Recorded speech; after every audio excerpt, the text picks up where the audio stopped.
Ехо, здравей, Олимпиецо! Наближават най-хубавите празници. Аз съм Рони, ако не ме познаваш, и се подготвям за Коледа. Ти имаш ли коледни чорапи? Всъщност, за какво съм аз тук? Подновяваме една традиция, както вече си разбрал, а всъщност четенето на коледни приказки от нас. И днес ще прочита отказ от една много любима коледна история, а именно Лешникотрошачката. Знаеш ли историята? На английски, ако се чудиш на какъв език. Слагай коледните чорапи, обличай коледната пижама и да започваме. Всъщност, ако искате да следите текста, докато слушате коледния запис, може да си отворите в описанието и да следите текста. Ако имате някакви непознати думи, винаги може и да ни напишете в коментар. Ние с Мони ще отговорим. Хайде да започваме. Готови ли сте?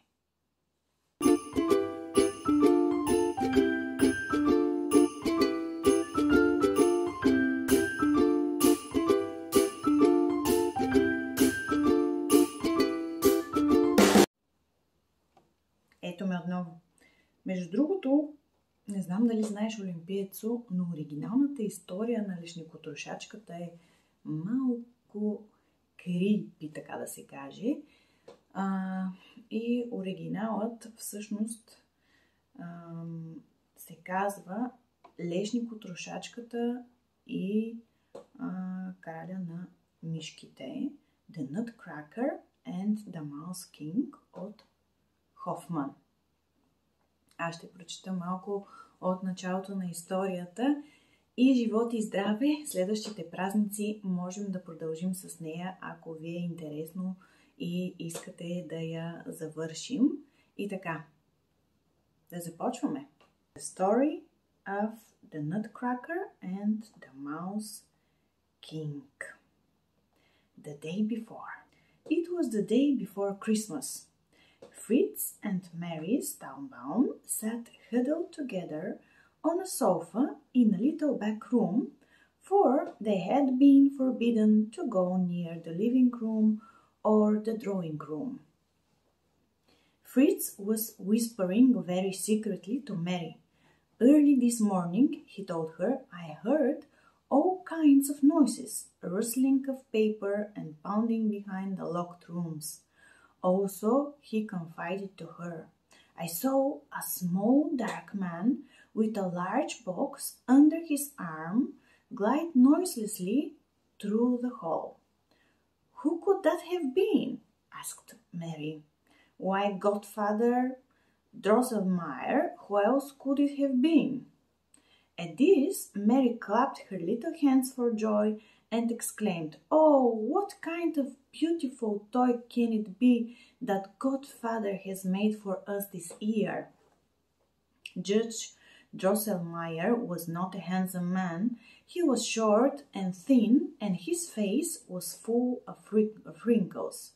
Over his right eye he wore a large black patch, and as he had lost all his hair, he wore a beautiful white wig. To be sure, the children knew that Godfather was a very skillful man, for he not only understood clocks, but he also made some himself. This was the reason that whenever one of the clocks became ill and could not sing anymore, they sent for Godfather Drosselmeyer.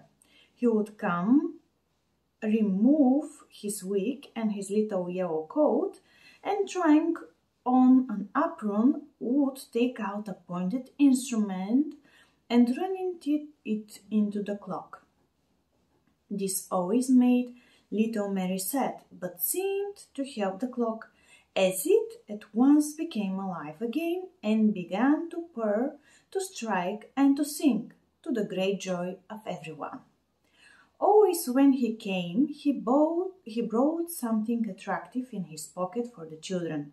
Once it was a marionette who could curtsy and turn his eyes.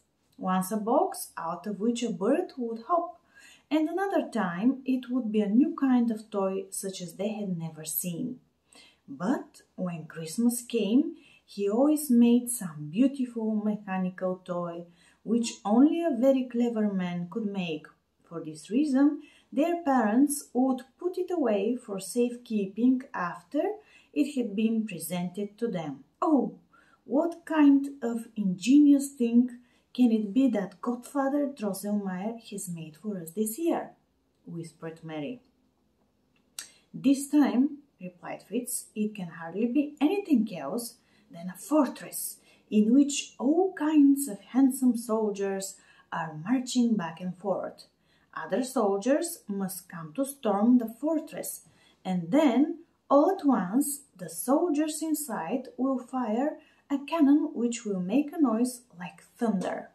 No, interrupted Mary. Godfather Drosselmeyer told me about a nice garden in which there is a large lake, on which superb swans with gold neckbands are swimming and singing lovely songs. Then a little girl comes out of the garden to the lake and beckons the swans, and feeds them with candy.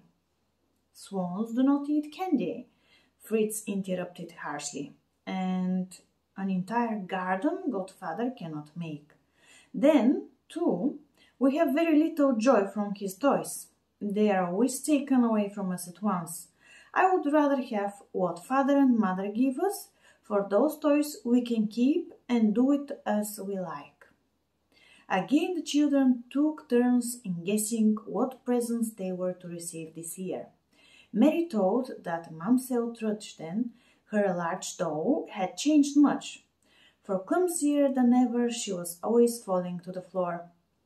This showed in bad marks on her face, and her clothing was now anything but clean. All her warnings had not helped, and Mother had smiled to herself when she had seen how pleased Mary had been with Gretchen's little parcel. Fritz assured Mary that he was much in need of a fine chestnut horse to add to his stable, and he also needed to add cavalry to his troops. He declared Father was well aware of this. Little Mary became quiet, as if in meditation, but Fritz murmured to himself, "A chestnut horse and hussars I should love to have." In the meantime, it had become very dark. Fritz and Mary, sitting close together, did not dare to speak. It seemed to them that they could hear the rustling of wings and, from a far distance, superb music. A bright light now appeared upon the wall, and the children knew that Christ's child had gone on the other happy children. In that moment, they heard a silvery bell ring, tingling, tingling, tingling, and the doors flew open at such a splendor greeted them from those rooms, and both children exclaimed, "Oh, oh!" and stood entranced on the threshold. Then Father and Mother came forward, took the children by the hand, and said, "Come, come, dear children, and see what the Christ child has brought for you." Олимпиецо, това беше първата част от историята на Лешникотрошачката, една вълшебна история за едно вълшебно време. Пожелавам ти много здраве, мигове със семейството, които да споделиш, време за теб и, разбира се, всичко, което пожелаеш да бъде реалност. Сега е момента да го пожелаеш. До скоро!